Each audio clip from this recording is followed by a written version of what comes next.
Do you pride yourself on being everyone's rock? The one who never breaks down, never says no, even as you're dragging yourself through each day on 4 hours of sleep and your third cup of coffee?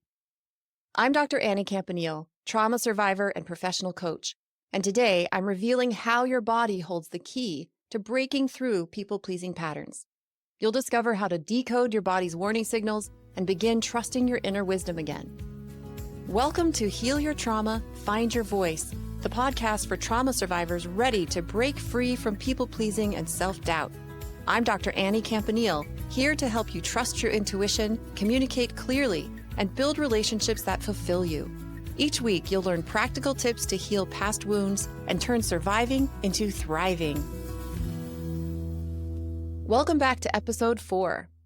Today, we're exploring the unexpected key to breaking free from the exhausting pattern of giving to others while neglecting ourselves. When I was 14, my father pulled me aside one day and said he was worried about how often I put myself last and didn't ask for, anything. At the time, he was reading a popular book titled Looking Out for Number One, and he passionately tried to convince me that putting yourself first was the key to happiness and a good life. But here's the thing. Due to his alcoholism, my father was one of the most self-absorbed people I knew. I resented the way he put himself first and seemed not to care about how his actions affected our family. While he tried to convince me to put myself first, I remember feeling so angry and saying to myself, if you are an example of what looking out for number one creates, then I don't want any part of it. I'm going to keep doing exactly the opposite. That conversation with my father was just one of many moments that reinforced my belief that it was selfish to give attention to my needs or my desires. I don't believe that anymore, but throughout my teens and 20s, I was convinced that giving to others was the only acceptable use of my time and attention, and I only looked outside myself for evidence that I was okay. It was decades before I learned how my internal cues could help me overcome this self-destructive cycle. Now let me tell you about my client. Let's call her Maya, a devoted mother of 3 who came to me for coaching after what she called her grocery store breakdown.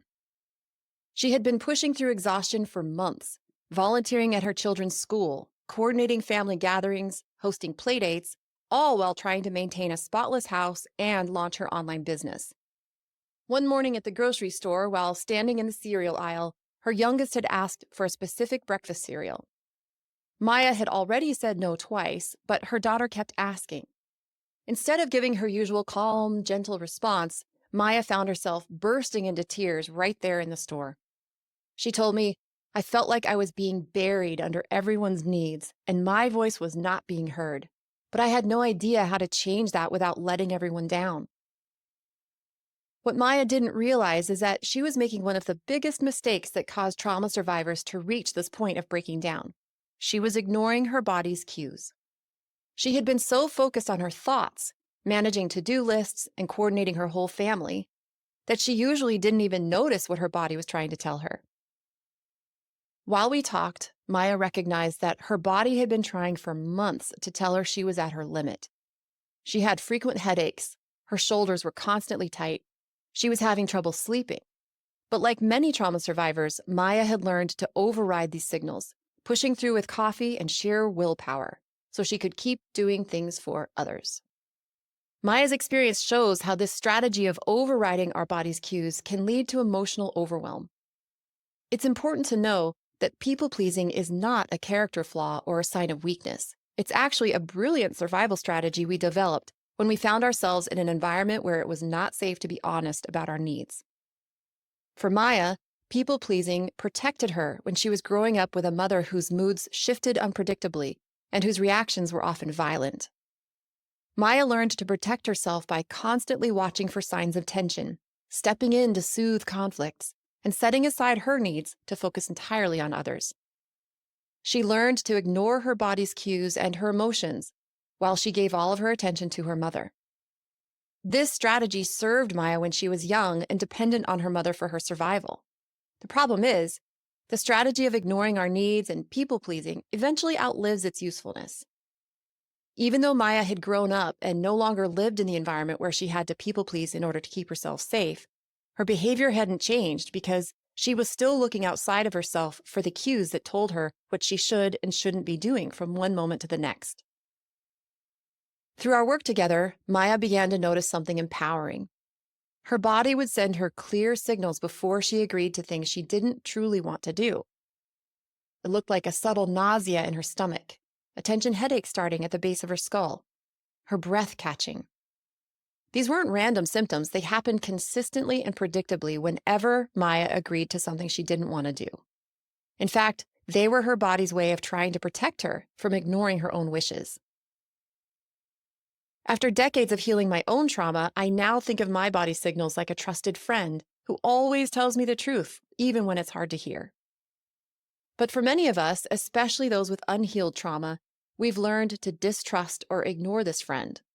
We override these signals because we learned early on that our survival depended on putting others first, and some of us even came to view our body as our enemy. Many of my clients say, "Dr. Annie, I can't even tell what my body is saying anymore." When I began my healing journey 35 years ago, I said the same thing. This disconnection from our body is a natural and temporarily helpful response to trauma. Think of it like turning down the volume on a radio that was playing painful music. We turned down our sensitivity to our body's cues in order to survive, and now we can gradually and safely turn it back up. This reminds me of my client I'll call Justin, whose story beautifully illustrates how we can begin reconnecting with our body's wisdom even when it feels impossible. When Justin first came to my coaching practice, he insisted he could not feel anything in his body at all. Even after I gently pointed out that I could see the muscles of his jaw tightening and he had crowns on 5 teeth that had cracked from the force, he was unable to feel when his teeth were clenching. To help Justin begin to notice his body's cues, we started with something that felt safe to him, noticing the temperature of his coffee cup. Was his coffee cup warm or cool? Every morning for a week, Justin paused to notice the temperature of his coffee cup. Sometimes he asked his wife to check the temperature too, as a way of helping him recognize that his body's cues were trustworthy. Within just 1 week of this practice, Justin began to notice other physical sensations, including the way his jaw muscles felt when his teeth were clenched. As Justin discovered, rebuilding trust with your body starts with small steps. Once you begin noticing your body's cues, you can use them to guide your decisions and break free from the people-pleasing patterns that no longer serve you. One of the most effective ways to start reconnecting with your body's wisdom is through a practice I call the truth check. This practice will help you pause, tune into your body's signals, and notice the difference between what you want and what you think you should do to please others. It isn't about saying something different to others. It's about listening to the communication inside of yourself.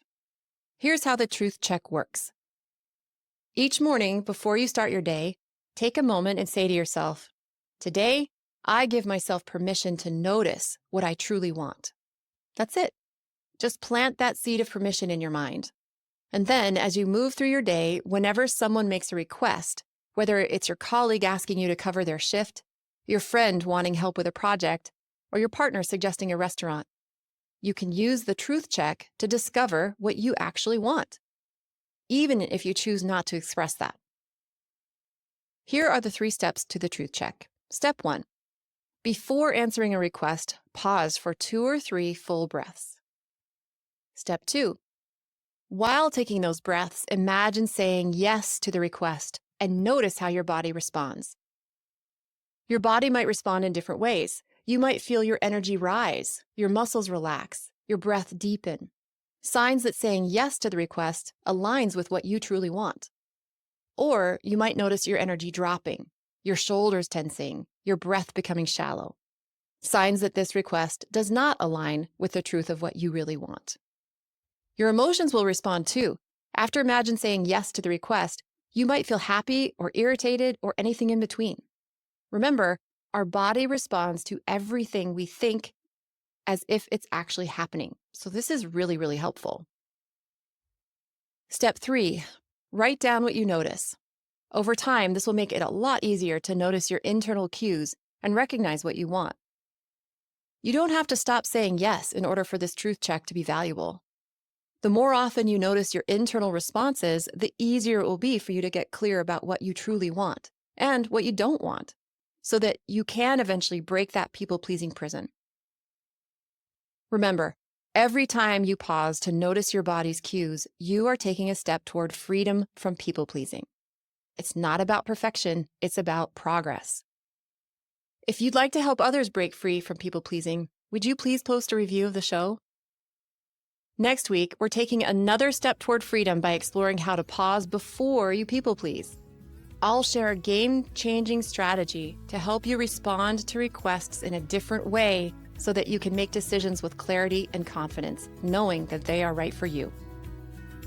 Until then, I'm Dr. Annie Campanile, reminding you that healing is possible and you don't have to do it alone. See you next week.